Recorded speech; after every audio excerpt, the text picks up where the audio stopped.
Bonjour à toutes et à tous et bienvenue dans De Case en Case, le podcast manga animation japonaise, mais pas que, vous commencez à connaître la chanson et aujourd'hui on se retrouve pour un nouveau petit concept que je vais faire avec Salambo de la chaîne Otaku Club qui est un autre podcast de manga.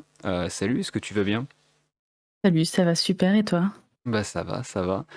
Content d'être là pour un nouveau podcast et surtout pour un nouveau un test un peu d'un format qu'on a appelé le Battle Manga. Alors ça se fait beaucoup sur YouTube, je crois. Mais en podcast, pas trop. Et moi, je trouvais ça intéressant d'avoir un podcast seulement avec deux personnes, comparé à l'habitude où on est souvent trois, quatre. Je crois pas que j'ai fait plus pour le moment, où on va justement débattre et mettre en opposition deux mangas qui, dans le cas d'aujourd'hui, sont récents et qui, dans le cas d'aujourd'hui, sont surtout faits par deux femmes, si je dis pas de bêtises. Et on n'en parle pas assez, et ça c'est super cool. Et donc vous l'avez vu dans le titre, aujourd'hui on va opposer Kaiju numéro 8, Kaiju 8, Kaiju number 8. Tu dis comment toi? Bah écoute, moi à chaque fois je le dis Kaiju number 8. J'essaie de dire numéro 8, mais comme je l'ai lu, je le dis un peu en avance, mais je l'ai lu en scan avant, je disais number 8 parce que ça me semblait bizarre de le dire en français en fait.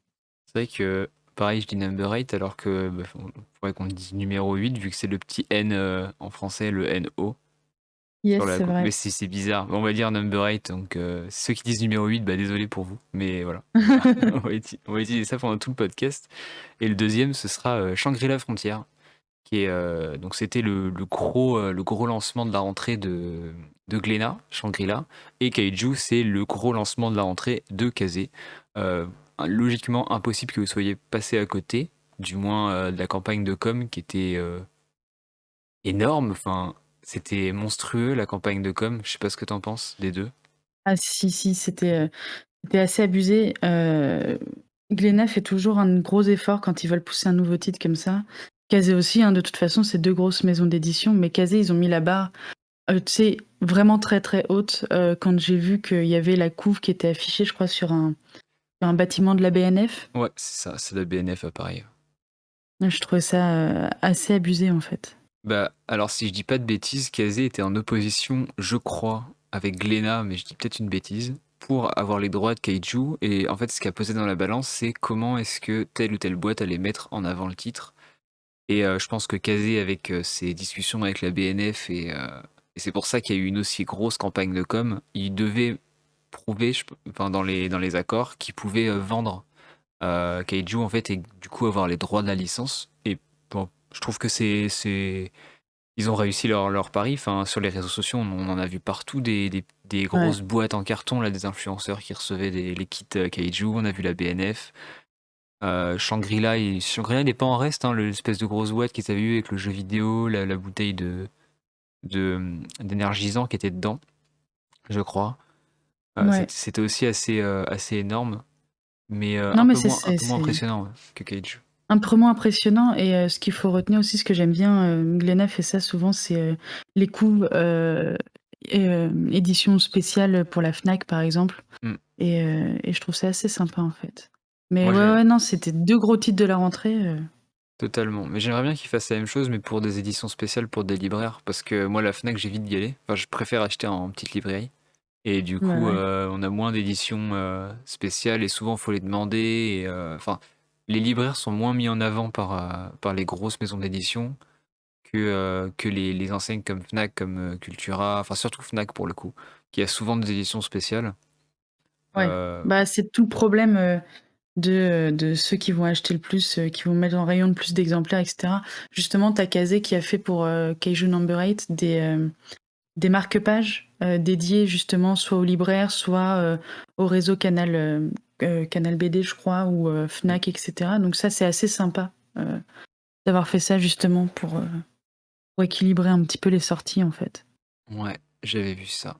Alors pour l'émission, ça va être simple, ça va être un peu interactif avec vous, auditeurs. C'est-à-dire qu'on va poster à la sortie de l'émission, enfin je vais poster sur mon Instagram notamment, un petit sondage par rapport à Kaiju contre Shangri-La. Il faudrait que vous ayez voté à la fin du podcast, évidemment, pour le manga qui vous a donné le plus envie de commencer. Parce que je suppose que beaucoup d'entre vous, s'ils écoutent ce podcast et qu'ils n'ont pas encore commencé Kaiju ou Shangri-La, et peut-être qu'ils hésitent. Après, il y en a peut-être qui écoutent juste parce qu'ils ont bien kiffé les deux et qu'ils ont envie d'avoir un avis extérieur. Mais en tout cas, si vous n'avez commencé aucun des deux, n'hésitez pas à aller sur les réseaux et voter pour le manga, enfin le tome 1 qui vous aura donné le plus envie de commencer la licence.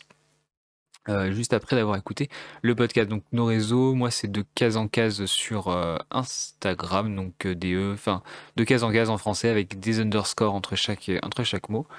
Et Salambo, c'est Otaku Club, pareil sur toutes les plateformes de podcast, si j'ai pas de bêtises. Otaku Club, mais en fait, je crois que j'ai fait un petit mélange dans mes comptes Instagram, mais c'est surtout toute l'actualité, c'est surtout sur Bobz, BOBZE2TE, où je partagerai tout ce qui est en rapport avec le podcast. Voilà, donc dans tous les cas, tous ces liens seront dans la description du dit podcast. Donc si vous êtes sur Spotify, vous cliquez dessus, bah, vous avez la petite description. Et sur iTunes, c'est pareil, je crois. Sur Deezer aussi, enfin bref, c'est magnifique. Vous avez juste à aller sur les réseaux et à participer. On va commencer juste avant d'opposer les deux mangas par une petite mise en contexte. Habituellement, qu'est-ce que tu lis, toi, c'est quoi ton genre de prédilection un peu de manga? Mon genre de prédilection? Bah, en fait, je vais t'expliquer un peu comment je suis arrivée dans le manga parce qu'à la base, moi, je lisais que de la BD franco-belge.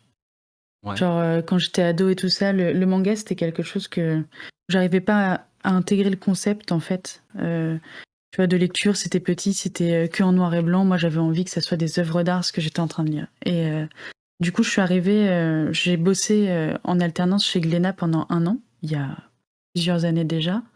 Et toi, quand t'es chez Glénat et que tu te retrouves à dire que bah non, bah j'ai pas lu One Piece, bah non, le manga, je lis pas trop, et que t'arrives au niveau des bureaux manga et que sur toute une étagère, t'as mais une tonne de mangas qui sont là pour qu'on puisse les lire, en fait, bah tu vas les voir, tu dis bon, j'aimerais bien commencer les mangas. Et donc j'ai pas vraiment de style de prédilection, genre j'ai commencé par lire Les Enfants de la Baleine, qui est super joli, et qui finalement aujourd'hui c'est pas du tout quelque chose vers lequel j'irai parce que je vais être plutôt dans le thriller, dans l'action.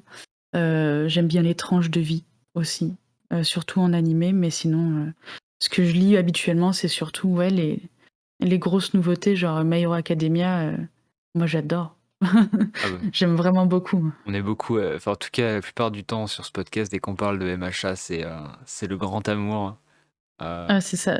on a tous notre avis dessus, mais personnellement, je trouve qu'actuellement, c'est peut-être le meilleur shonen. Depuis plusieurs Ouais, années, il place la barre très très haut, et ça ouais, va c'est être ça. dur de faire aussi bien, quoi.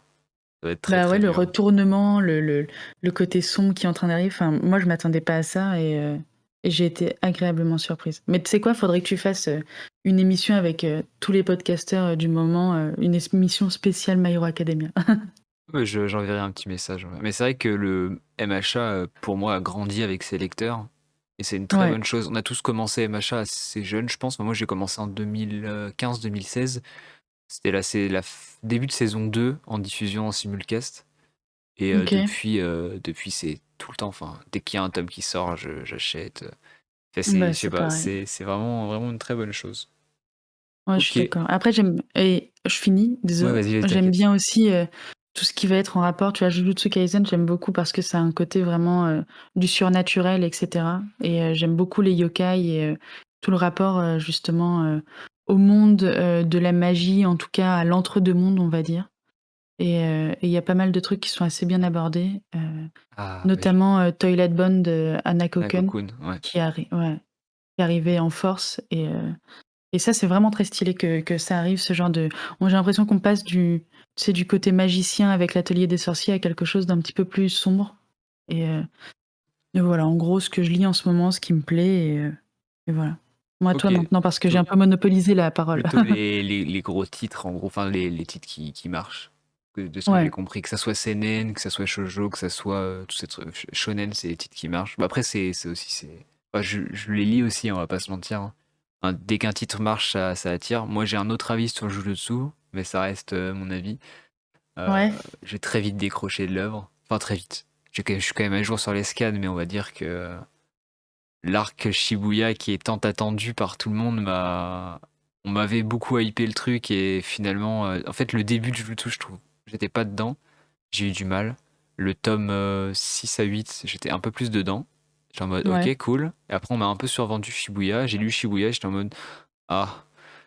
Bon, c'est Ah, pas ma came, on va arrêter. non, me dis pas ça parce que c'est vrai que là, j'ai le tome, je crois c'est 14 qui est sorti ou 13, je sais plus et je l'ai pas encore lu parce que bon, bah, je mets un peu de temps à me mettre dedans parce que ouais, c'est un peu il y a un peu des longueurs. Bon, bah, Bah, après j'espère que ça va marcher, hein. C'est exactement ce que le public attend d'un arc, comme ce pour moi, c'est un peu le même style que l'arc Pain dans Naruto. C'est en fait, c'est ou l'arc Karakura dans Bleach, tu vois? C'est il OK, reprend exactement ce qui fait un très bon arc de shonen dramatique. d'accord. Dans les shonen, il y a toujours un arc à peu près au milieu qui arrive où c'est forcément dramatique, il y a des morts importants, il y a des combats importants, il y a de l'enjeu et il y a toujours, enfin, tu vois, la construction, quoi. Oui, oui, oui. Et c'est cet arc-là pour le coup. C'est OK. voilà, donc attendu, mais Mais un peu surcoté pour toi. OK, OK. ouais, mais voilà, c'est perso. Sinon récemment, je sais plus trop ce que si j'ai fini Twin Star Exorcist, je me suis mis à jour. Ça, je sais pas ce que c'est. C'est un shonen qui parle d'esprit aussi, etc. Et ce que je trouve bien dans Twin Star, je ferai une émission dessus, c'est que l'amour est au centre du shonen, ce qui est ultra rare. C'est-à-dire que dès le début, on a un couple d'enfants, enfin d'ados. Et Ah en fait, OK. toute l'histoire tourne autour des sentiments, de l'amour fraternel, de l'amour paternel, maternel, de l'amour entre bah, homme-femme, homme-homme, femme-femme. Et en fait, l'amour est au centre du récit, et je trouve ça ultra étonnant dans un shonen Neketsu de combat de mettre l'amour au centre du. Parce que nous, on est habitué à voir deux persos qui s'aiment, mais ils vont jamais se le dire en fait, ils vont se fuir.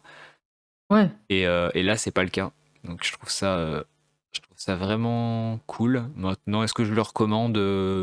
Ouais, à moitié. Si les gens ont OK. rien, ça peut être sympa. En fait, c'est soit on va aimer, soit on va pas aimer, quoi. C'est un peu ça. OK, OK, ouais, je vois les dessins, ils sont assez particuliers, je trouve. Ouais, c'est un peu chibi. Bon, au début, c'est un peu freinant, mais une fois qu'on est dedans, ça passe tranquille. Sinon, récemment, j'ai lu Search and Destroy de Atsushi Kaneko, la réécriture de Dororo, qui est incroyable. Je pense que je ferai aussi une émission dessus, parce que OK. c'est une claque monumentale, ce truc. Mais ça, tu vois, tu me parles de plein de classiques, comme je t'ai dit, moi, les classiques et tout, genre, je suis à la masse grave. Je suis enfin en train de finir Bleach, j'ai toujours pas lu Naruto, One Piece, j'ai commencé Oh, et il y a le ça, tu vois, temps, hein. tu me parles de Dororo, je connais pas du tout. Dororo, c'est de Osamu Tezuka, qui est bah, le père du manga moderne, d'après les dires de beaucoup, qui était un Mmh. auteur des années 60-70, qui a un peu drivé les codes du genre du manga moderne, si tu veux. OK. Voilà. Bah, Et en écoute, je fait, le note, j'irai Dororo, voir. ça parle d'un enfant qui va se faire voler toutes les parties de son corps par 48 personnes. En gros, Ah bien. ses yeux, ses doigts, ses mains, enfin, sa langue, etc.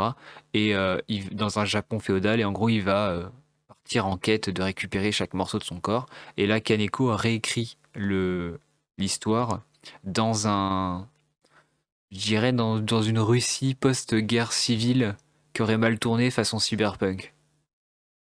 OK. Dit comme ça, c'est bizarre, mais franchement, c'est un truc à lire. Mais là, on dit vague, et je pense qu'on va revenir sur Keiju et Ouais. Shangri-La. Euh, Pour revenir sur Kaiju et Shangri-La, deux petites questions. Comment est-ce qu'on a connu tous les deux l'œuvre, et est-ce qu'on lit surtout les deux œuvres en scan? Je pense que c'est important de notifier ce point-là. Ouais, je suis d'accord avec toi. Et bah, de mon côté, Shangri-La, on me l'a conseillé et j'ai vachement hésité avant d'y aller et je les ai pas lus en scan. Je me suis dit: «Bon, ça sort bientôt en France, donc je vais laisser le truc arriver», mais ça, c'est vraiment un titre qu'on m'a conseillé et Kaiju Number 8, j'ai dévoré les scans. En fait, j'ai j'ai vu que ça parlait de kaiju, j'ai fait: «Oh là là, enfin des kaiju, je suis trop contente» et du coup, j'ai dévoré ça et là, maintenant que c'est enfin, publié en France, je me dis: «Bon, j'arrête les scans». Comme ça, je vis les sorties françaises, à un certain rythme, sinon ça me crée de la frustration. Ok. Moi, pour ma part, Kaiju, je l'avais connu au moment de la sortie du chapitre 30 en scan, donc il n'y a pas si longtemps. Ouais, J'avais vu quelqu'un en parler sur mettre la première planche quand il se transforme en Kaiju sur Twitter. Et je m'étais dit, tiens, je vais aller tester. Et du coup, maintenant, je suis à jour en scan. Donc, j'ai gros coup de cœur. Et Shangri-La, c'est le semi-coup de cœur pas attendu. J'avais eu le Glénat Mag, là, de ouais, cet été. Et dedans, il y avait plusieurs chapitres. Et il y avait Shangri-La. Et j'étais en mode, ouais, encore un truc dans un jeu vidéo, la SAO, à moitié isekai, va y avoir du fanservice. Et j'ai c'est été ça. surpris positivement. Je me suis dit: «Ah, bah là, j'ai envie de savoir la suite» et du coup, après, j'avais lu toutes les semaines, Glénat postait un chapitre avant la sortie sur leur site, jusqu'au chapitre 5, je crois, ou 6 et du coup, chaque semaine, j'étais au rendez-vous, je lisais le chapitre sur le site de Glénat, légalement, en scan Ouais, et c'est après, bien. j'ai continué, moi, en scan pour voir si, justement, on n'allait pas rentrer dans les travers du jeu vidéo, comme on a connu, bah, notamment les travers de la partie 2 de la saison 1 de SAO que je trouvais pas super bonne comparée à la Un peu partie long, 1 quoi. qui est, ouais, c'est même plus lent là, c'est les 5 épisodes de suite dans la cabane, hein. Ouais, je m'en ça suis, c'est toujours, clair. je m'en suis toujours pas remis. T'as regardé SAO? Ouais, Enfin, ouais, ouais, j'ai regardé. SAO, c'est Sword Art Online pour ceux qui auraient pas compris, qui est un peu le manga, comment dire. C'est l'origine, enfin pour moi c'est l'origine un peu de tous ces animés isekai jeux vidéo qu'on voit maintenant. C'est un peu lui qui Ouais, a donné le, le top départ. Après on a eu forcément tout ce qui est bah, Log Horizon, Grimgar. Après il y a eu les Overlords, les Slimes, etc. Bon, bref, vous connaissez mais sûrement. ouais. Ouais, SAO, c'est le papa des Shangri-La Frontier, on va dire. Ouais, mais je trouve que pour le moment en tout cas, dans les scans, Shangri-La tombe pas dans les travers qu'a pu avoir SAO, qu'ont pu avoir Log Horizon ou d'autres mangas qui parlent de jeux, mais on en reparlera juste après. On va Ok. commencer la battle, je pense, tranquille. Je vais te laisser présenter Kaiju, faire un petit récap de l'auteur, de quoi ça parle, comment c'est prépublié, les personnages, tout ça. Moi, je ferai un petit récap de Shangri-La et ensuite on opposera un peu les deux mangas suivant un certain nombre de points. Je te laisse commencer. Ok, ok. Bah, je suis contente de faire ça. Kaiju, j'en ai parlé il y a pas longtemps en plus dans mon podcast. Donc, on va commencer avec un petit résumé. L'histoire est plutôt simple. Et, on suit Ibino Kafka, qui est un trentenaire, qui pour une fois a pas, on va pas dire qu'il a raté sa vie, mais il est pas au max de sa vie. Et on le suit dans un univers d'un Japon moderne, mais qui doit faire face à des apparitions spontanées de kaiju. Vous savez, ces grands monstres un peu à la Godzilla, donc il se passe rien et d'un seul coup, paf, un énorme monstre apparaît au cœur de Tokyo. Et le taf de Kafka, ça va être, à la suite des combats pour se débarrasser de ce monstre, de venir nettoyer les rues. Sauf que notre trentenaire, c'est pas vraiment ce à quoi il aspirait et son objectif, lui, c'est de, oh, pardon, désolée, j'ai des petits moments Il veut intégrer de bug. la brigade de chasse des Kaiju. Les unités de défense, ouais. En fait, je confonds toujours, tu sais, avec Fire Force, ça m'y fait penser un petit peu. Et les Hmm. brigades de défense et tout ça, j'avais pas le bon terme. Ouais, l'unité de défense pour combattre les kaiju. Mais un événement un petit peu inattendu va venir tromper, va venir interférer dans sa volonté de venir se battre auprès de son ami de toujours. Mais je n'en dis pas plus. Et il se trouve qu'un kaiju va prendre possession d'une certaine façon de son corps. Et Et donc je m'arrête là parce qu'après, il je va vais en dire devenir trop. le Kaiju numéro 8 parce que, de ce que Exactement. j'ai compris, il nomme les gros Kaiju, enfin les Kaiju principaux sont numérotés. Catégorisé, ouais. Voilà, bah, il y en a eu 7 avant lui, et lui c'est donc le huitième, un petit peu à la Évangélion, avec Ouais. les anges, c'est les anges dans Évangélion en français, j'ai plus le nom en français.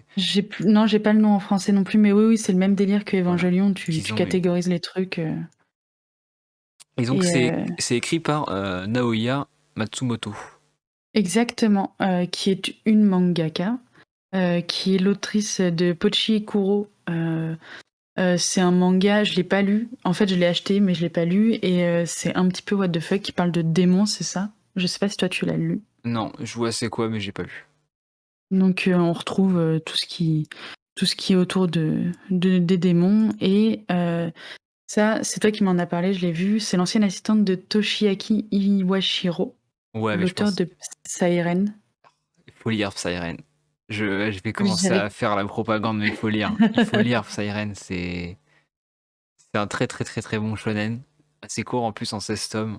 Mais on en parlera. Je ferai une émission sur des mangas méconnus et je parlerai de Psyren et notamment de son impact sur beaucoup de mangas actuels parce qu'il a pas eu que Matsumoto en assistance. Il a eu ok. aussi l'auteur de Belzebub OK. un gros manga des années 2000-2010. Il Ouais. en a eu un troisième, c'est le dessinateur de Blue Lock, qui est du coup a commencé chez Psyren aussi. Voilà, Blue Lock OK. qui est le Bon, le manga, mec, le manga phénomène. Ouais, bah, il a formé, en plus d'avoir donné la direction pour beaucoup de shonen, il a formé de très bons mangaka derrière. OK, d'accord. Bah, ça c'est bon à savoir. C'est vrai que ça, Psyren, je connaissais pas du tout, mais du coup, je suis allée regarder un petit peu et ça a l'air assez intéressant, en fait. Alors ça Donc l'est, hein, en termes de structure narrative et de désamorçage des situations de crise, dans le shonen, je pense qu'on n'a pas fait mieux depuis Psyren. OK, d'accord. C'est Bah, très, ça donne très, envie. très, très bon. Et donc OK. c'est prépublié dans le Channel Jump Plus pour Kaiju, Yes. donc ce qui veut dire en ligne, un chapitre toutes les 2 semaines. Avant c'était dans le Weekly Shonen Plus, je crois, qui est le format du Shonen Jump, enfin le format bonus du Shonen Jump. Mais là Kaiju est passé en format en ligne, donc avant c'était un chapitre par semaine, maintenant c'est un chapitre toutes les 2 semaines, ce qui fait que la parution française va forcément prendre un petit coup dans l'aile. C'est-à-dire que jusqu'au tome 4-5, on va être en mars peut-être, et après il va falloir attendre 5-6 mois entre chaque tome. Mais Bah, ça, c'est ça, ça, on en ça va parlera tout mettre à un peu l'heure de temps, ouais, on OK. en parlera tout à l'heure dans le potentiel, parce que ça va être un des arguments du battle. Ouais, j'imagine bien. Pour finir un peu, sur le contexte et tout ça, de Kaiju Number 8, comment dire? On est sur, ce qu'on appelle un peu une espèce de buddy movies, tu sais? Je sais pas si, vous voyez ce que c'est? C'est, les Men in Black et compagnie, c'est une team de 2 et ils y vont là, ils sont à fond pour, combattre, les méchants en règle générale. Donc, Hibino Kafka aura son acolyte, Reno Ishikawa, avec qui il travaille de base, qui est plus jeune que lui bien évidemment et c'est là tout le truc sympa de cette relation, c'est que on n'a pas ce rapport de mentor en fait, qu'on peut avoir, dans tous les shonen habituels où, le mec plus âgé, bah, va donner, tous les skills, aux plus jeunes. Là, c'est un peu l'inverse. On verra au fur et à mesure du manga que Reno est, bah, a priori plus fort que Kafka. Ça, c'est un truc que je voulais souligner parce que c'est vraiment très sympa. On va passer à la petite présentation de Shangri à la frontière avant d'opposer les deux. Donc de base c'est un roman publié sur la plateforme de romans japonais en ligne, là où il y a Le Horizon, moi quand je me regarde dans Slime, Rising Shield Hero, etc. Bref, c'est la plateforme de base où les auteurs publient leurs light novel slash romans en ligne au Japon. Donc c'est publié depuis 2017 avec actuellement plus de 600 chapitres. Donc il y a du contenu et c'est écrit par un scénariste ou une scénariste qui s'appelle Rina Kata. Alors je me suis renseigné, j'ai pas trouvé si c'était un homme ou une femme, mais Rina est un nom féminin et Kata est un nom féminin. Donc je suppose que c'est une femme au scénario et dessiné par Fuji Ryosuke qui a dessiné notamment Lost Girl, le spin-off de l'Attaque des Titans, donc sur Annie et Mikasa, je crois, il y en a eu que 2 en France. Et actuellement, donc le manga est une extension de l'univers de Shangri-La Frontière, donc du jeu Shangri-La Frontière. Donc il y a plusieurs parties en fait un peu de ce que j'ai compris dans le jeu, et là on va s'intéresser à Senraku. Et donc c'est prépublié dans le Shukan Shonen Mag, donc c'est de l'hebdo, c'est du 1 chapitre par semaine depuis juin, je crois, si je dis pas de bêtises, donc juin 2021, donc c'est un manga qui est tout récent, qui a directement été édité par Glénat, malgré son côté extrêmement récent. Donc on va suivre l'histoire de Sanraku, qui est un joueur de jeux vidéo de merde, on peut le dire. Lui, son trip, c'est de terminer tous les jeux vidéo pourris, et les jeux en ligne notamment, les RPG bien nuls, jusqu'au jour où on va lui proposer, après avoir terminé une énorme bouse, de jouer à Shangri-La Frontière, qui est, d'après les dires de la vendeuse, un RPG God tier, top tier. Donc pour ceux qui jouent pas aux jeux vidéo, c'est un jeu vidéo qui est encensé par la critique, sans trop de défauts, et qui est vraiment un très très bon jeu. Il va se lancer dedans sans trop y croire, et finalement il va se retrouver un peu happé par le plaisir de jouer au jeu. Et on va suivre un peu ses aventures dans le jeu, sachant que lui, bah, il va commencer niveau 1, donc on va le voir grandir. Et la particularité du scénario, c'est que, étant un RPG, on s'attend à un truc très classique, sauf que l'auteur a été intelligent et il a décidé de cacher absolument toutes les forces, en fait, tous les scénarios cachés du jeu sont introuvables par le commun des joueurs. Et donc Sunraku va forcément, vu que c'est le héros, tomber sur une quête cachée qui va peut-être lui faire découvrir le pourquoi du comment le jeu existe et un petit peu découvrir les mythes et légendes cachés dans ce jeu qui recèle un petit peu plus d'histoire qu'il n'y paraît. Voilà pour le résumé un peu de Shangri-La Frontière. Tu l'as lu toi aussi, Shangri-La, tu m'as dit. Ouais, je l'ai lu et pareil que toi, à la base, trop, j'étais pas trop motivée pour le lire et ça a été une vraie surprise. Bon, on va en parler tout de suite parce qu'on commence le battle et on va commencer par le scénario. Dans les deux cas, je te laisser commencer par Kaiju. Euh, est-ce que, est-ce que le scénario de Kaiju, enfin le postulat de base, c'est pour toi un bon postulat de base qui donne envie de s'attaquer à une série? Écoute, oui, dans l'ensemble, oui, même si, tu sais, ça commence vraiment comme un shonen. Enfin, faut vraiment aimer ça, où on se dit: «Bon, OK, on est encore sur une évolution d'un personnage et cetera» et finalement, au bout, je pense, du deuxième ou troisième chapitre, heu, tu comprends l'intérêt, du scénario et je trouve ça assez rapide, pour un manga, même pas, c'est même pas au bout du troisième chapitre, je pense que c'est au bout du deuxième chapitre où tu te rends compte que: «Ah d'accord, en fait, il y a tous ces éléments-là dès maintenant» et pour moi, ça, c'est un vrai point positif, pour commencer un manga, c'est de pas mettre, 3 tomes pour être, dans l'univers. Ouais, le scénario de Kaiju est assez accrocheur du début. Moi, j'étais pas du tout dans le délire Kaiju. J'aime pas trop ça à la base. Ouais. Euh, bah, alors j'ai bien aimé Pacific Rim, mais ça reste et les films Godzilla, mais voilà, le délire du kaiju dans le manga, c'est pas trop ma cam en vrai. Et pourtant kaiju, ça m'a quand même attiré. Je sais, bon, on en parlera après avec d'autres points. Mais en tout cas, moi, c'est pas le scénario qui m'a attiré à la base. Moi, juste le fait qu'il se métamorphose et que on peut parler un peu d'influence, mais moi, j'y ai vu un peu une renaissance de l'attaque des Titans au tout début. Ouais, je vois ce que tu veux dire. Et je me Ah suis ouais, alors dit, que moi, je l'ai pas du tout amené à ça, c'est ouais, bizarre. bah je pense que chacun le ressent d'une façon différente. Moi, j'avoue que la métamorphose, où tu te dis, bon, bah, si lui il est métamorphosé, ça veut dire qu'il y en a forcément d'autres. Et là, tu te dis, bon, l'univers est plus grand qu'il n'y paraît. Et t'as envie d'avoir des twists. Bah, après, ça, c'est parce que j'adore Attaque des Titans et que j'ai envie de revoir du shonen qui est aussi bien Ouais. écrit. Mais ouais, moi, j'ai vu une petite influence. Maintenant, est-ce qu'il y en aura pas? Bon, peu importe. Maintenant que je suis lancé dans la série, j'ai envie de dire ça compte plus trop. Mais t'as ressenti une influence d'une autre série, toi, ou pas, en lisant Kaiju? Écoute, je sais pas si on peut dire que j'ai ressenti une influence parce que, bah, les kaijus finalement dans les mangas, en tout cas, actuellement, j'ai regardé un petit peu, même de ce qui était passé, il y a pas grand chose.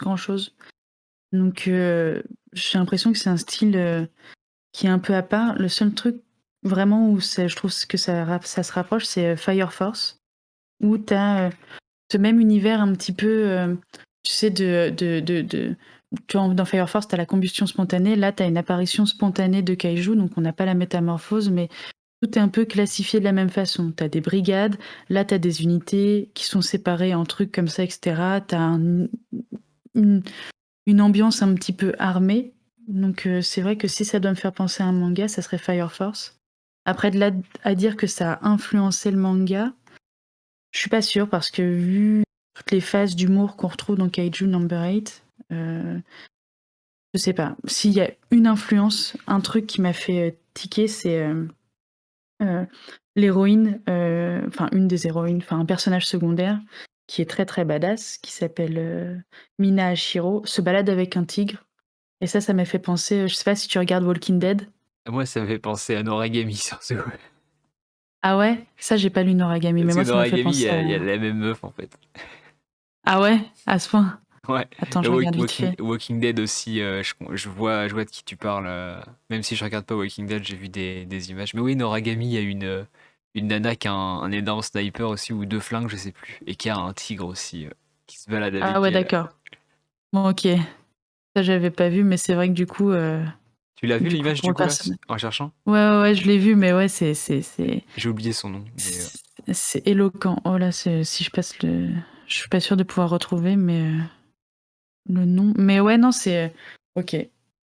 Voilà, Ah, bah, je suis un petit peu déçue du coup. Noragami qui est aussi écrit par une autrice qui a un bon manga et un bon anime. Voilà. Si vous voulez le lire, je vous le conseille. Bon, c'est OK, quoi. Ouais, c'est ça. Et niveau scénario, alors Shangri-La, en tout cas pour le tome 1, je trouve que ça casse pas trop pattes à un canard.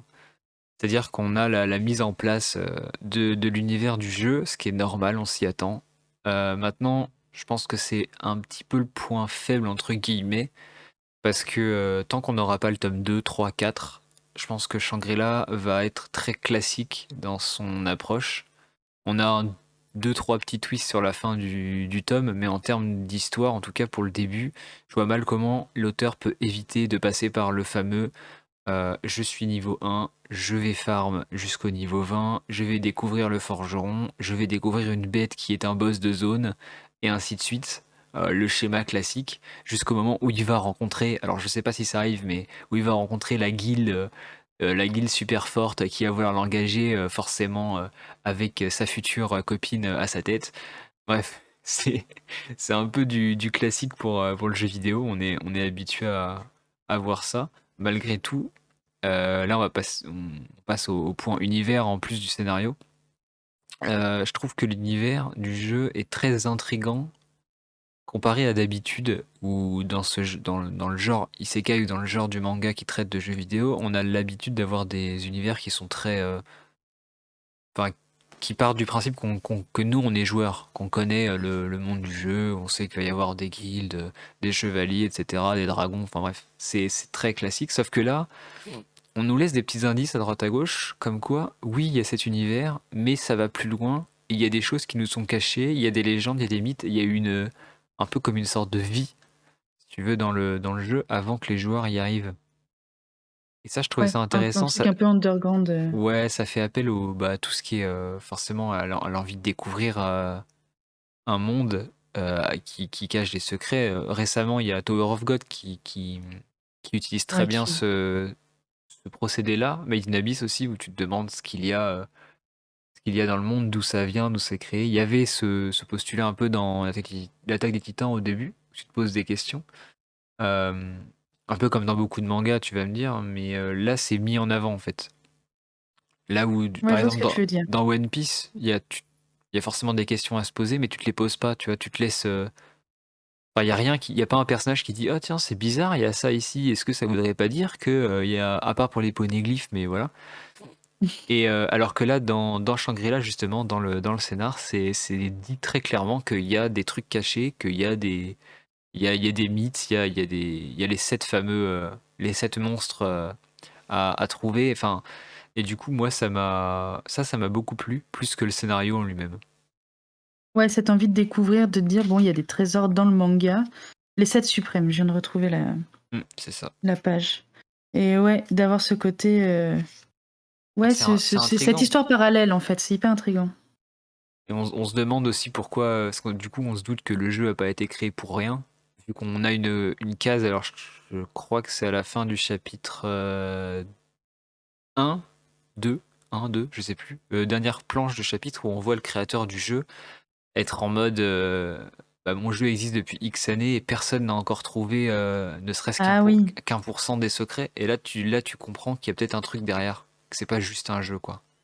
bah, c'est ça, ouais, la page, c'est, parce que moi, je fais ça à l'ancienne, j'ai les mangas juste sous mes yeux. Histoire du monde, Shangri-La Frontière, progrès 0 et tu as le ou créateur ou la créatrice, hein, finalement, parce que Ouais. c'est de dos. Comme si mon jeu était assez facile pour que des noobs puissent le craquer. Donc c'est assez clair et ça montre bien que l'univers de Shangri-La a encore beaucoup de choses à nous offrir, Ouais, il y aura un propos. malgré, ouais, le scénario un petit peu léger, des premiers tomes, quoi. Ah bah moi j'appelle ça une lecture fauteuil au niveau du Ouais, scénario. Tu je rentres du boulot, t'es fatigué, tu te mets sur ton petit fauteuil et tu lis sans t'impliquer dans le manga, tu vois. ouais, mais c'est exactement ce que j'ai ressenti. En même temps, c'est sympa aussi, tu vois? Quand on vient, de finir, l'Attaque des Titans, on se dit que peut-être un manga un petit peu léger, ça peut être pas mal. Ouais, là où Kaiju, par contre, au niveau univers et scénario, je trouve que c'est moins une lecture fauteuil parce que t'as quand même envie de t'impliquer dedans. En fait, ça fait appel à plein de petits éléments d'autres shonen et naturellement, tu vas avoir envie un peu de t'impliquer dans l'histoire et te poser des questions. Bah, T'es c'est ça. t'es pas Après, passif, quoi. non, t'es pas passif, mais parce que je trouve qu'il y a beaucoup d'éléments. Tu vois, s'il y avait un truc, c'est un truc que j'aime beaucoup dans le Kaiju Number 8, c'est que t'as pas à faire 36 flashbacks ou à attendre 40 tomes pour que ton personnage il ait évolué, enfin il soit plus grand, plus mature, etc. Tu vois, là on est déjà sur quelqu'un qui a eu une vie. Et finalement, je trouve qu'on entre hyper vite dans le vif du sujet. Il me semble que dans le premier tome, t'as 2 flashbacks à tout péter. Ce qui est pour moi une qualité dans le scénario où, ok, donc on n'a pas besoin de venir gratter dans son passé pour savoir ce qu'il veut dans sa vie. Je trouve Bah, ça plutôt sympa. et de manière générale, les personnages, on va passer à la partie personnages, dans Kaiju sont, pour la plupart, bien écrits, et pour une fois, on a un personnage principal qui n'est pas un lycéen. C'est ça. Donc, et c'est marrant que tu dis ça parce que j'ai lu récemment que beaucoup de personnes avaient peur du coup que ça s'adresse pas à un public suffisamment large en fait, étant donné que le héros principal a 32 ans. Et finalement, c'est plutôt bien rattrapé avec les personnages secondaires qui sont plus jeunes et qui sont plus dans la vraie dynamique qu'on connaît du shonen. Et ça se voit en termes de vente, hein, Kaiju et, enfin en tout cas à l'époque où il était dans le Jump, et Shangri-La sont assez régulièrement dans le top 10 des, des chapitres des Des... semaines, et des ventes aussi oh, surtout. ouais. Donc ça Bah, prouve que ça marche, quoi. Enfin, c'est, malgré le fait qu'il ait 32 ans, il y a quand même il y a quand même un public, même s'il est jeune. ah, c'est ça. Il y a du monde qui suit. Puis après, c'est un shonen relativement sombre, tu vois. Je sais pas si on en est déjà au dessin, etc. Mais on n'est pas encore au graphisme, mais on y Je peux en reviendra au parler. graphisme.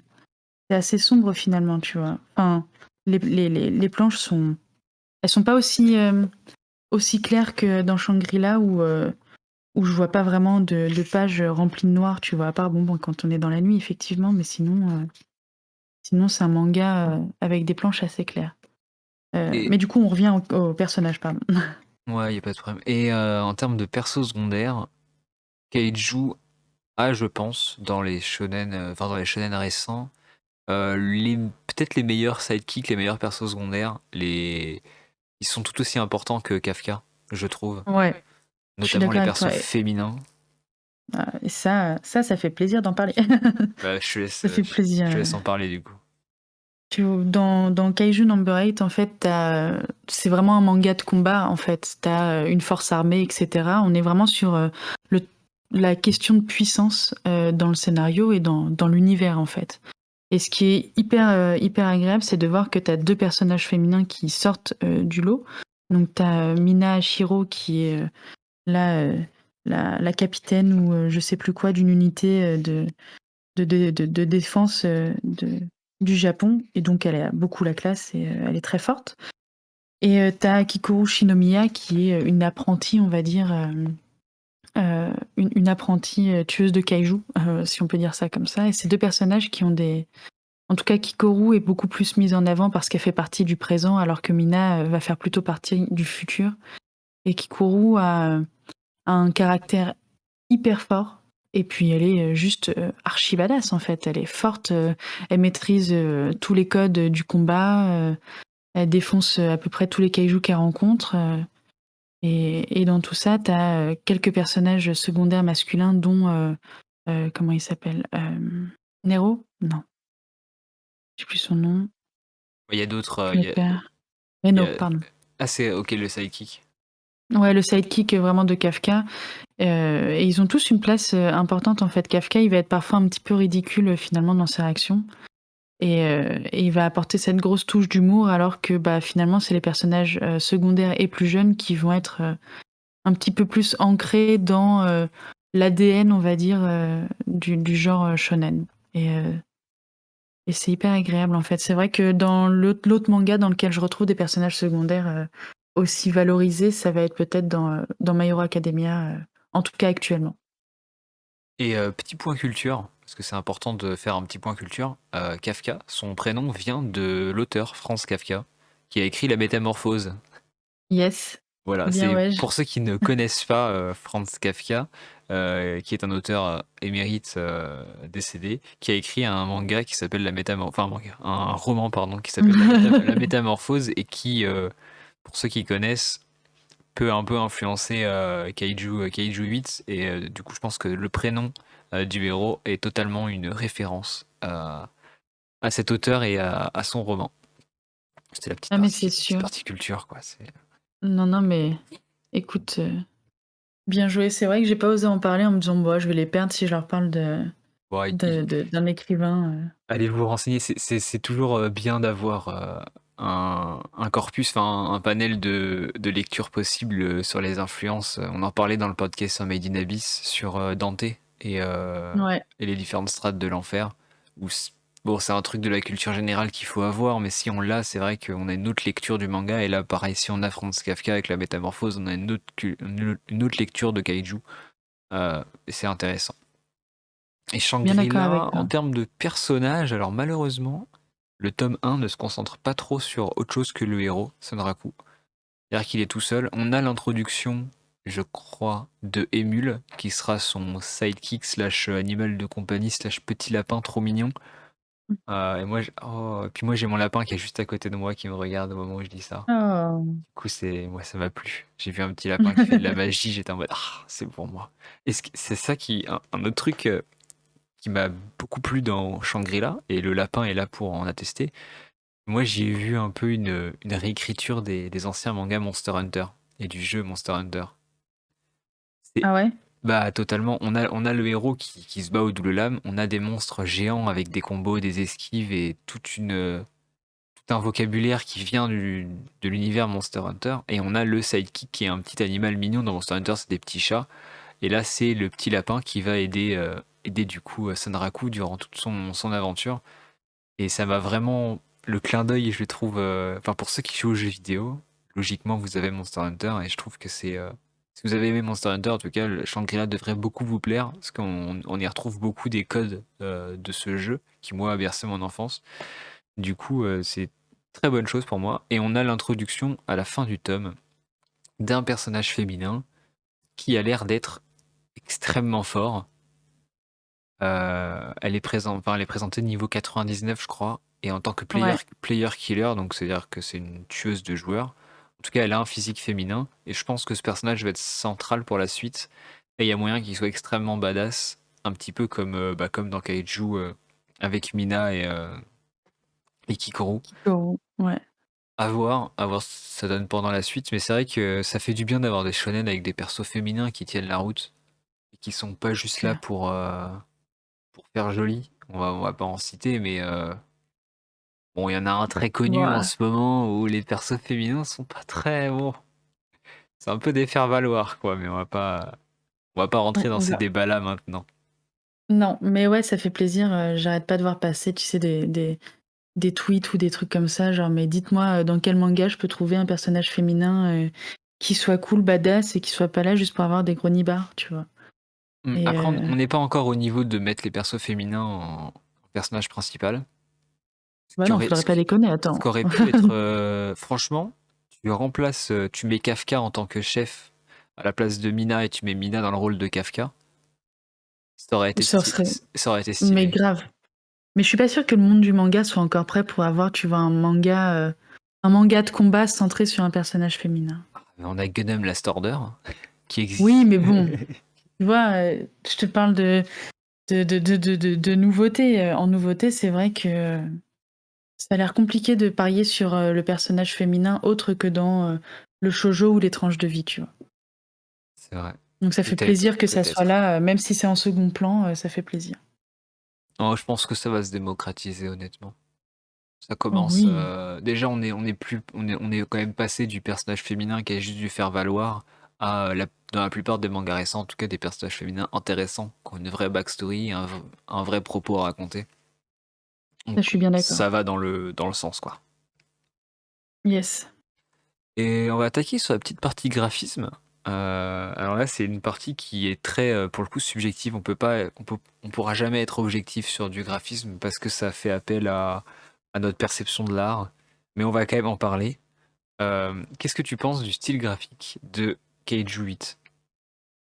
Écoute, pour moi, on est sur un manga, assez classique. Alors je vais pas te mentir, tu vois les premières pages du manga qui sont en couleur, ça donne un petit peu la tendance et c'est vrai que ça donne un petit peu de profondeur au dessin. Après, je vais pas dire que la mangaka, que Naoya Matsumoto a un style particulier, tu vois? Qu'on peut identifier enfin, entre tous les autres mangas, c'est bien exécuté, c'est très joli, mais il n'y a pas de truc particulier. Après, après moi j'aime beaucoup, tu vois, le kaiju, il est hyper bien dessiné, les armes et tout ça, les vêtements sont super jolis. Et puis ce qui fait plaisir, surtout dans ce graphisme, en tout cas dans le premier tome, c'est que t'as pas mal de paysages derrière. J'ai l'impression que les personnages ont bien été intégrés dans une ville, tu vois, et que c'est pas juste des personnages sur un fond blanc, ce qu'on a tendance à retrouver parfois parce que bah, j'imagine que ça doit être compliqué de donner du combat, de donner du paysage, de donner du détail dans les visages, etc. Et là, je trouve que c'est vraiment très bien équilibré. Non, c'est un beau manga, mais tu vois, vers la fin, on a une énorme page, enfin une énorme page, on a une page quasiment entière sur la ville et les dégâts qu'un kaiju aurait pu faire. Et le détail est là, enfin, on reste dessus, on regarde un petit peu. C'est pas une page qu'on tourne trop rapidement parce que bah, y a quelque chose à regarder dessus, en fait. Ouais, même les doubles planches, ou la page d'introduction du méchant, on va pas dire à quoi il Ouais, ressemble ou quoi, mais je trouve qu'elles sont enfin ça va, c'est propre, quoi. c'est hyper C'est propre. Il y a une double page qui est super jolie. On est, ouais, la moitié du manga, c'est t'as le kaiju number 8 qui est sous la pluie. ah oui, je vois Euh, la scène, ouais. ouais, la page est très sombre, mais est hyper belle. Euh, donc t'en as plein des comme ça. Mais ouais, je sais pas, il y en a une autre, tu vois, juste après, quelques pages après, où on voit Mina et Ibino face à un kaiju, ils sont tous les deux de dos, et tu vois Mmh. tout le détail, en fait, de leur armure, des dégâts sur les côtés, des débris de, du combat qu'il y a eu. Donc même si c'est une projection, Ouais, très il y a un stylé. travail de composition dans les cases Ah qui est ouais, fait. Là où clairement. c'est un peu moins le cas dans Shangri-La pour le coup. Il y a moins de détails, malgré tout, je trouve que le dessin est très clair.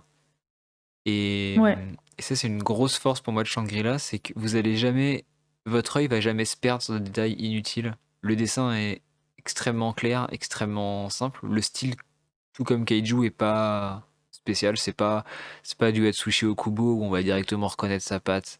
C'est pas du c'est Eiichiro ça. Oda où on va reconnaître sa patte aussi. Est-ce que j'ai d'autres auteurs comme ça là Oh bah même, c'est tu pas vois, du Kingdom, c'est pas voilà, même Non, MHA, on reconnaît directement Horikoshi, on voit qu'il a un trait particulier, notamment au niveau du nez et du menton. ouais, Mais là, c'est pas le cas. Et pour les deux, Shangri-La est peut-être un peu plus classique au niveau dessin que Kaiju. Malgré tout, je trouve que les planches sont extrêmement lisibles. Le trait favorise grandement ça. Et on va pas comme j'ai dit juste avant, c'est la lecture fauteuil. Le manga, il est fait pour que vous puissiez le lire rapidement, sans louper de détails, en étant directement plongé dans l'action. Et c'est très. Ça se lit bien, quoi. C'est joli, ça, c'est pas exceptionnel, mais c'est joli. Il y a des planches qui sont belles, notamment celle avec le serpent, enfin, le combat contre le serpent qui est très bien dessiné. Et le combat contre le loup aussi, qui est extrêmement bien dessiné. Et non, je trouve que ça s'intègre parfaitement au manga, mais c'est vrai que, comme tu disais tout à l'heure, il y a très peu de noir dans Shangri-La. Il y aura très peu de. Là où Kaiju, il y a beaucoup de noir, de trames qui sont mises. Shangri-La, il y a pas tout ça en fait. C'est un petit peu comme Bleach. Je sais pas si t'es en ouais. train de lire Bleach. Je suis en train d'arriver à la fin là, Ouais, Bleach, de Bleach. c'est très, très blanc, ça se concentre. Bon, Shangri-La n'est pas au niveau de Bleach, ne nous mentons pas sur les dessins. Mais voilà, dans la composition, ça peut rappeler un peu ce qui avait été fait avec Bleach, donc une composition qui se concentre sur l'action plus que sur le décor et ce qui se passe en arrière-plan, quoi. Ouais, mais après tout, tu vois, ça fonctionne bien. C'est vrai que là, tu vois, d'avoir le manga entre les mains, je suis en train de refeuilleter. J'ai assez envie, tu vois, d'en découvrir plus. Et il y a Par exemple, la page du chapitre 4 où, tu as, un dessin de Sanraku, qui est hyper stylé, donc tu te dis qu'il y a peut-être un peu de potentiel et que je suis sûre qu'ils vont nous délivrer des chapitres peut-être parfois, un petit peu plus sombres ou même un petit peu plus, travaillés en termes de style et puis si c'est pas le cas, au pire, c'est pas très grave parce que, ouais, cette lecture-là, enfin, c'est vraiment très lisible et on est embarqué dedans, tu vois? Il y a pas à plisser les yeux en se disant: «Attends, j'ai loupé un détail. Oh là là, mais c'est sombre» et cetera donc non, non, Mm. c'est très bien. Je pense que ça va s'assombrir de ce que j'ai lu sur les avis internet de ceux qui lisent le roman. Il semblerait que le roman est sacrément mûri et soit vraiment devenu très adulte. En fait, le roman a grandi avec ses lecteurs, comme MHA, on en parlait au début. Et Parfait. donc je pense que Shangri-La, il y a moyen que au bout d'un moment, ça commence à prendre un tournant un peu plus dramatique, ce qui est exactement ce que j'espère pour le manga. Mais ça, on en parlera après dans la dernière catégorie potentielle. On va passer au découpage et au rythme. Et je vais OK. commencer. Shangri-La, je trouve un découpage et un rythme extrêmement bon. On- Quand on lit le manga, on voit pas le temps passer, ça se lit vite. On n'a pas l'impression d'avoir loupé de bulles de texte ou d'infos ou de dessins ou de pages. Euh, pour ceux qui ont envie de lire en diagonale, bah, vous allez tout saisir directement. Je trouve le rythme extrêmement bon. Et si je devais faire une petite comparaison avec un manga très connu actuellement, je trouve que au terme de rythme, donc de fluidité de lecture, plus qu'en rythme de scénario, ça se rapproche pour moi d'un Tokyo Revenger qui est extrêmement fluide à lire. Ouais. Tu lances ta première page, bah tu sais que tu vas directement te rappeler ce qui s'est passé, tu vas directement rentrer dans le rythme et t'as pas un chapitre ou un demi-chapitre avant de te remettre dedans, tu vois. T'es Ouais, je directement suis tout à dedans, fait d'accord. tu lis d'une traite et t'arrives à la fin et t'as passé 20-30 minutes, mais c'était bien quoi. Il y a très peu de temps mort, il y a très peu de. Quand ça arrive, c'est une case ou deux avec des bulles de texte narrateur.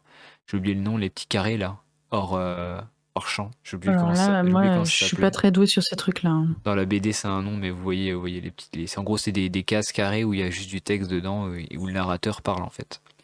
Et je trouve que le découpage et le rythme sont très très bons dans Shangri-La. Et on alterne très bien entre moments drôles, moments d'action, et c'est très fluide. Non, c'est vraiment un très bon découpage. Et franchement, chapeau là-dessus au duo d'auteurs et dessinateurs.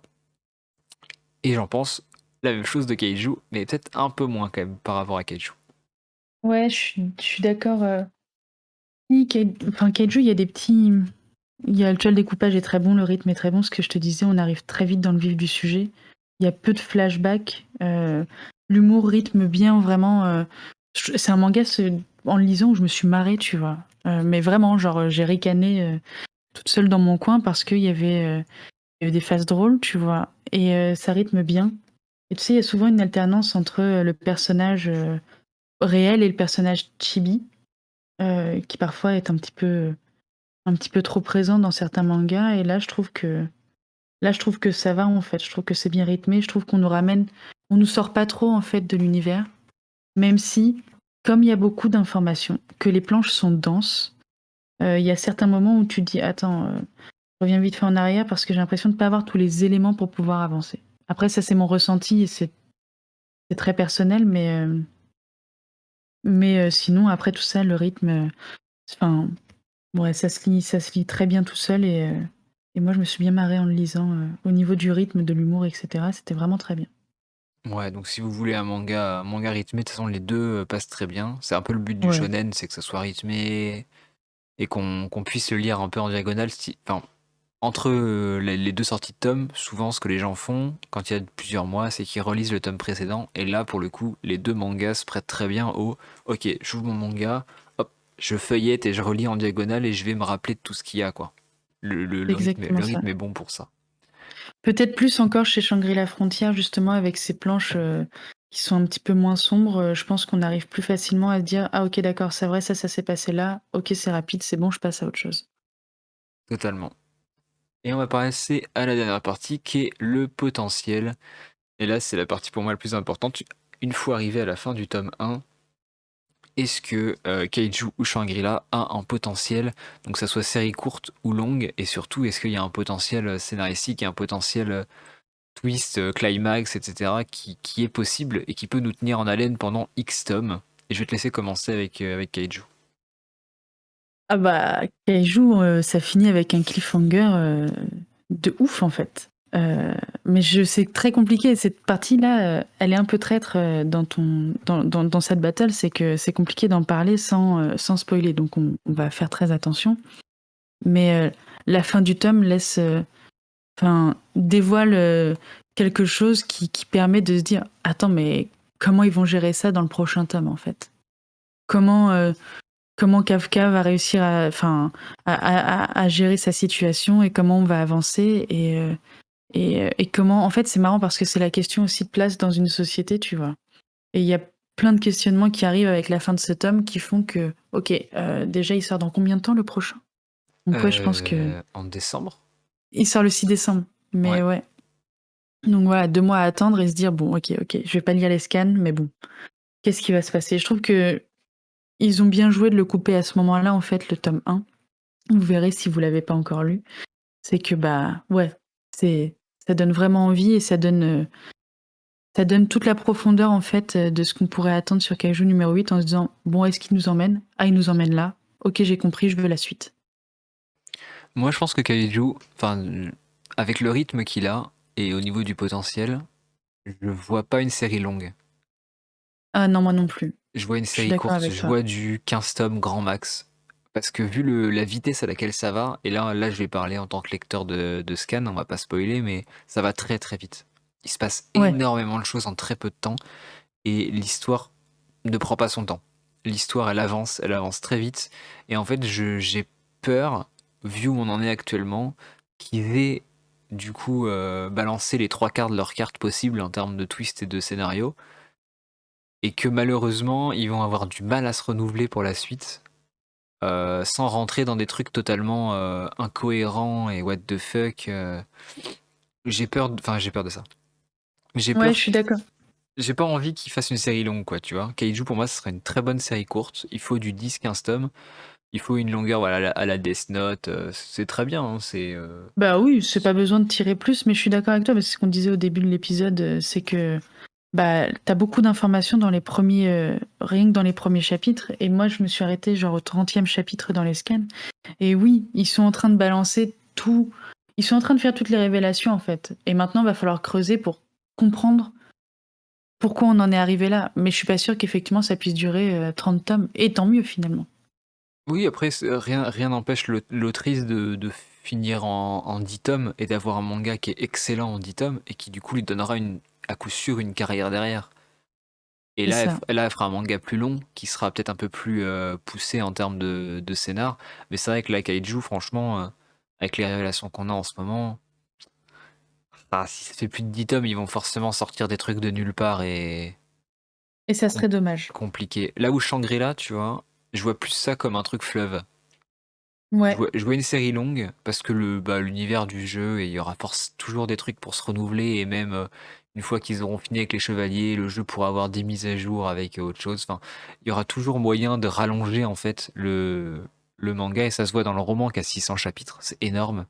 Oh ouais, quand même. Même si les chapitres c'est pas des chapitres de 50 pages, hein, c'est des chapitres d'une dizaine de pages, mais ça reste, c'est conséquent quoi. Du coup, la série longue se prête plus à Shangri-La.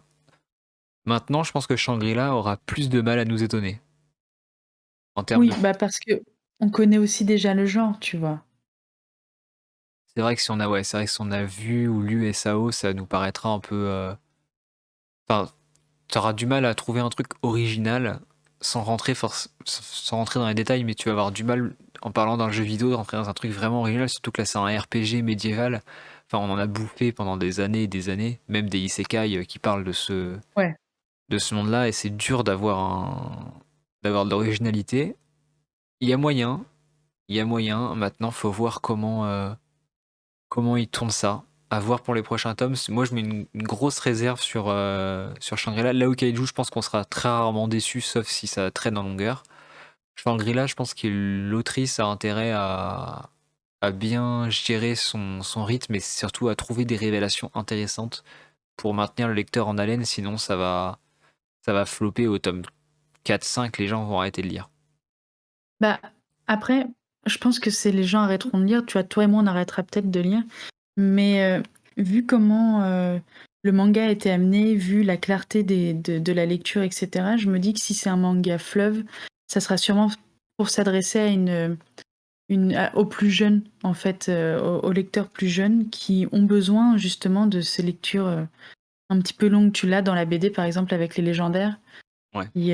qui durent depuis 1000 ans et pourtant on a l'impression qu'ils ont déjà tout dit, tu vois? Mais parce que c'est la régularité, de ce qui te rassure un petit peu dans une lecture comme celle-ci, tu t'accroches au personnage, tu veux en savoir plus et tu veux voir jusqu'où ils vont aller. Mais oui, en termes de révélation, je pense que sauf si on nous sort un truc vraiment, vraiment épique, à un moment donné, peut-être, oui, on va peut-être s'essouffler. En tout cas, on approche de la fin de cette émission. On n'a plus trop de points à aborder par rapport à Kaiju et Shangri-La. Donc je pense que vous l'aurez compris, on a techniquement tous les deux apprécié les deux œuvres. Ouais. Euh, Moi, j'ai une très légère préférence pour Kaiju sous réserve, mais Shangri-La est très bon aussi. Et honnêtement, je vous conseille de lire les deux. En plus, les deux sont à bas prix. Ça fait partie des rares mangas qui sont encore à 6,90 €. C'est Donc clair et ça fait plaisir. profitez-en, profitez-en. Ouais. C'est du petit format.